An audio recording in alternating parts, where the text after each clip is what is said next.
In this video, we will discuss how to find sources for your research project.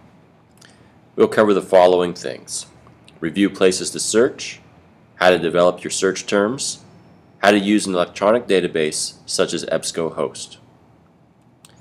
There are several good places to search for sources: the internet, electronic databases, books, newspapers, interviews. The way you search may be different, but you will probably be using the same or similar search terms. Let's look at an example of how to develop search terms. Let's say your topic was the American Civil War. This is a very big topic that you will need to narrow before you are ready to do research. You might decide to narrow your focus to just the Battle of Gettysburg. This too is a very big topic.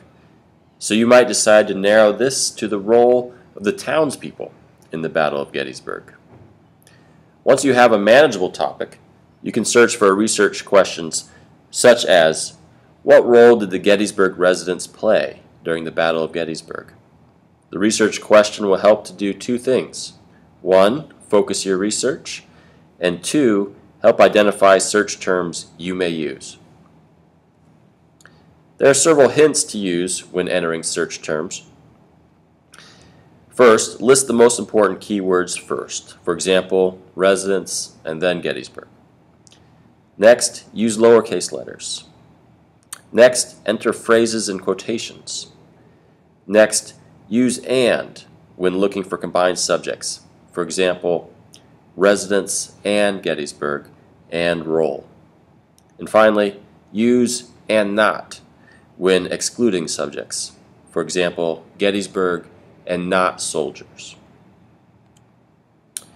Electronic databases are one of the best places to find sources. On electronic databases, you'll find the following: articles from journals, newspapers, encyclopedias, and sometimes you might find books, but not often. EBSCOhost is one of the most popular database search engines. The remainder of this video will focus on how to use EBSCOhost. Step 1. Go to the OSU Library website. Click on Research Databases list in the top right corner. Step 2. You'll notice that there are so many databases. Databases arranged by subject on the right, databases arranged alphabetically by title along the bottom. Click on E to find EBSCOhost. Step 3. Click on number 23. EBSCOhost databases, selected articles in full text. Step 4. Click on EBSCOhost databases, selected articles in full text. Step 5. Selecting databases within EBSCOhost. EBSCOhost has many specialized databases from which to choose. To start, click the Select All button in the top left corner. You can narrow your search later. Click Continue. Step 6. Start searching. Notice that I put quotation marks around the phrase gun violence, since I only want results for this phrase and not the independent words. Step 7. Notice that I got 14,344 hits.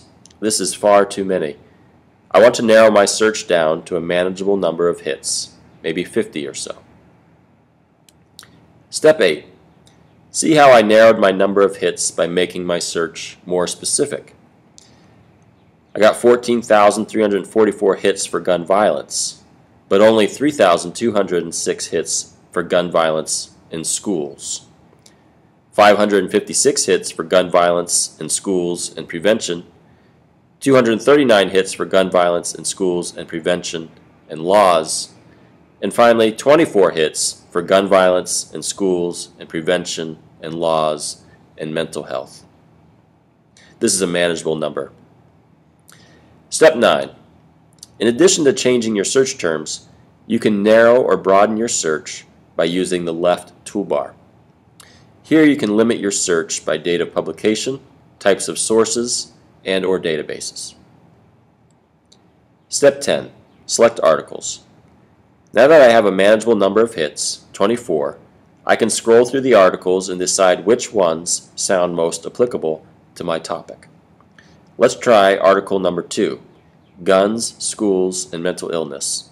Potential concerns for physicians and mental health professionals. Step 11. Notice the list of subject terms. I can click on these to either narrow or broaden my search. Step 12. Notice how the abstract summarizes the article.